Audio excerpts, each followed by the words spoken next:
očekuje da će 2013. godina biti bolja nego 2012. godina. Mi znamo to zbog toga što postoji natalna karta godine, kineska natalna karta, postoji natalna karta u zapadnom astrološkom sistemu, postoji u kineskoj astrologiji vaša natalna karta, ali postoji natalna karta godine. Kada se izradi, onda se ona tumači i zbog toga možemo da kažemo da će godina 2013. biti bolja.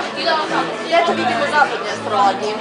U zapadnoj astrologiji se to vidi u tome što je tokom 2012. godina planeta koja svima vama donosi dobrobit, novac, status, prosperitet i sve ostalo, pa mi kažemo tako, uticajne ljude i sve što je dobro, jeste Jupiter i on je bio znakom blizanaca. Zašto je to bitno?